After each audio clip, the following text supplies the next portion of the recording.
Assalamualaikum warahmatullahi wabarakatuh. Kembali lagi dengan Mimin di channel KW7.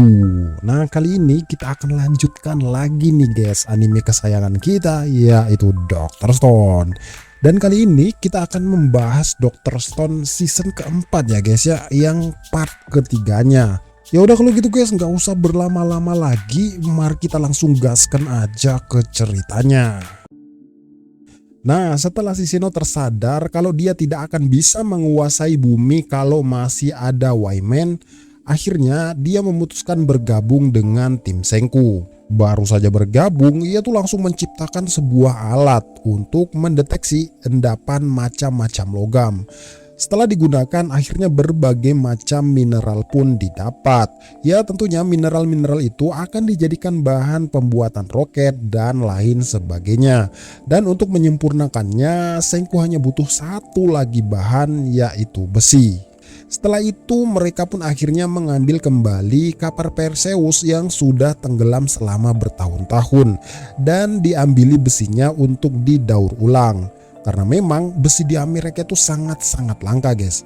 Setelah mendaur ulang dan mencampurkan beberapa mineral, akhirnya terciptalah super alloy, yaitu baja nirkarat, yaitu baja yang tidak bisa berkarat. Dengan baja itu, Seiko ini masih sempat-sempatnya guys menciptakan makanan kaleng yang bisa awet dan tidak basi, dan lanjut membangkitkan warga sekitar.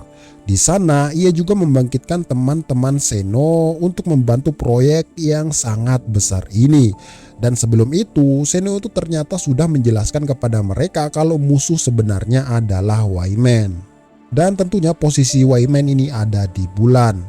Dan akhirnya Seno dan bawahnya bergabung dengan tim Senku. Untuk membangun roket, Senku dan Seno membagi tugas. Seno bertugas membuat mesin roket, sedangkan Senku membuat Perseus baru yang nantinya bertugas keliling dunia untuk membangun kota-kota besar yang terdapat mineral-mineral roketnya. Dan ternyata super alloy yang mereka ciptakan masih level 1 guys. Sedangkan roket membutuhkan super alloy yang berkualitas tinggi. Maka dari itu, Seno menciptakan alat untuk mengupgrade super alloy mereka. Setelah menyatukan kekuatan dan membangkitkan penduduk-penduduk setempat, akhirnya terciptalah kota super alloy yang berfokus menambang material-material alam. Karena untuk menciptakan kapal Perseus membutuhkan bahan bakar yang sangat banyak, dan di daerah hutan Amazon ini tidak ada bahan bakar minyak, akhirnya Senku menciptakan bahan bakar organik yang tercipta dari tai yang difermentasi yang nantinya akan menjadi gas, ya kayak biogas gitulah guys. Tak sampai di situ saja, Senku ini menciptakan alat yang bisa mengubah bahan bakar gas menjadi bahan bakar cair. Singkat cerita, setelah beberapa bulan bekerja, akhirnya Seno berhasil menciptakan engine pesawat jet, dan Senku juga berhasil menciptakan bahan bakar cairnya.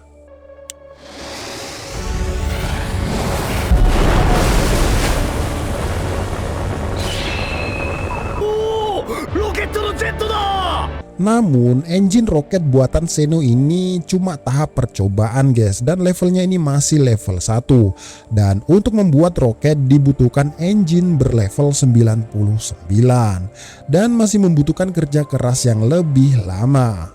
Keesokan harinya Ryusui membagi tim menjadi 3. Yang pertama akan tinggal di kota super alloy yang berfokus menambang dan menyempurnakan mesin roket.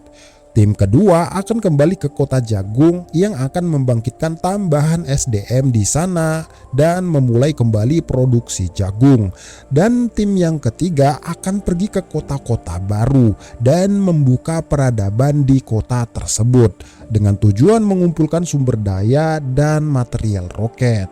Singkat cerita, kapal Perseus pun akhirnya selesai dibuat. Kapal Perseus ini dibuat dengan mesin jet yang berkecepatan tinggi agar lebih cepat menjelajahi dunia tentunya. Yang dulunya cuma 300 tenaga kuda, sekarang sudah di-upgrade menjadi 10.000 tenaga kuda. Ya tentunya dengan material super alloy yang mereka ciptakan kemarin. Saking kencengnya sampai-sampai Chrome ini menangis terharu guys. Karena dari material-material yang cuma didapat dari tanah menciptakan mesin yang sangat luar biasa ini.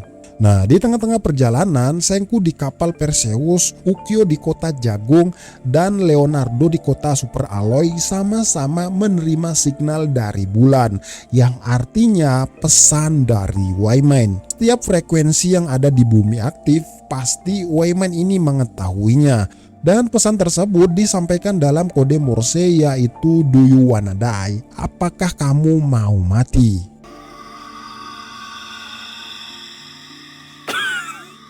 Setelah itu, Gen menyuruh Francois untuk membalasnya dan tidak ada balasan sama sekali. Dengan begitu, Senku ini semakin penasaran dan makin semangat ingin bertemu dengan Wayman. Dan 3 alat yang akan dibuat untuk menemui Wayman adalah mesin roket, pesawat antariksa, dan yang terakhir adalah baju astronot. Dan sekarang tujuan mereka yang pertama ke kota Barcelona, Spanyol untuk mencari pemain bola profesional. Tapi bohong.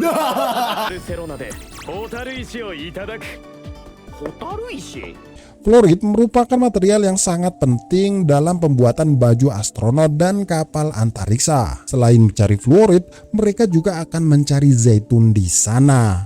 Singkat cerita, setelah 1 minggu perjalanan melintasi Samudra Atlantik, akhirnya mereka memasuki Laut Mediterania dan sampai di Barcelona, Spanyol. Risui, Francois, Chelsea, dan Gen pergi mencari zaitun. Sedangkan Senku menyuruh kakek Kaseki membuat alat pemeras minyak zaitun. Dan akhirnya minyak zaitun pun didapatkan. Dengan minyak zaitun, tentunya Francois ini sangat gembira dan dapat menciptakan masakan-masakan unik khas Mediterania. Senku dan kawan-kawan akhirnya membangkitkan warga lokal dan menjamunya dengan makanan-makanan berkelas sebelum memperkerjakan mereka semua. Saat Kohaku dan Chrome ingin berburu sapi, ternyata itu tuh adalah banteng, guys, yang langsung mengejar mereka berdua. Untungnya ada Ryusui yang pandai menggunakan trik ala Spanyol untuk mengalihkan perhatian banteng. Daging-daging banteng dan sapi perah bisa didapatkan di sana. Tak hanya itu, ternyata Ryusui juga membuat mata uang agar kehidupan dunia batu ini bisa saling menguntungkan. Penduduk setempat sangat-sangat berterima kasih dengan Senku dan kawan-kawan. Karena Senku dan kawan-kawan tidak berniat menguasai mereka, melainkan membantu mereka menghidupkan dan membangun peradaban yang telah mati. Padahal di balik itu semua, Ryusui ini telah berhasil menguasai mereka dengan mengendalikan mata uang dunia baru ini. Nah, setelah itu akhirnya bekerjalah mereka semua dengan sukarela tanpa terpaksa. Ya, karena mereka juga mendapat imbalan setelahnya, guys. Setelah mendapatkan fluorid dengan jumlah yang cukup besar, Senku sempat membuat teleskop. Yang tentunya dengan menggunakan fluorid, gambar makin besar dan terlihat sangat-sangat jelas. Si Senku juga sempat membuat roket berukuran kecil untuk percobaan. Setelah itu, tujuan mereka selanjutnya adalah India yang merupakan kota matematika. Mereka mengunjungi India karena ingin mencari orang yang sangat ahli dalam perhitungan.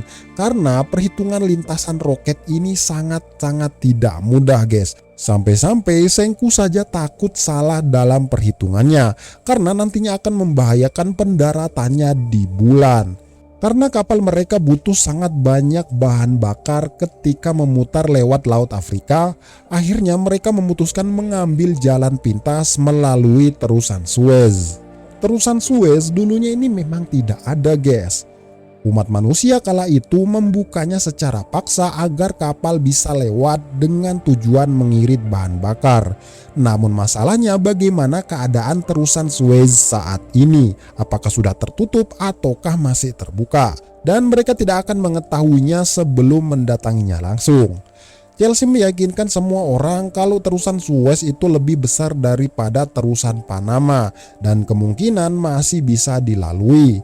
Karena mereka tak ingin kehabisan waktu untuk memutar dan melewati terusan Suez yang masih belum jelas itu, Akhirnya mereka memutuskan untuk menerbangkan balon udara dan melihatnya dengan teleskop terbaru mereka. Setelah melihatnya dari atas, ternyata terusan Suez terhambat. Namun untungnya cuma terhambat oleh kumpulan batang-batang pohon saja dan masih ada cara untuk melewatinya. Karena bendungan batang pohon yang menghalang itu lebarnya sangat-sangat luas, sekitar 20 meter. Untuk memindahkannya juga butuh waktu yang sangat-sangat lama. Akhirnya Senku ini berencana menggunakan roket mininya untuk meledakkan bendungan batang pohon tersebut. Dengan menggunakan remote control, Ryusui ini mengendalikan roket tersebut dari atas balon udara. Dan bam! Akhirnya mereka berhasil menghancurkan penghalang tersebut. Tak lama menunggu, mereka ini langsung melewatinya dan lekas bergerak menuju India dan mencari seseorang yang sangat ahli dalam bidang matematika.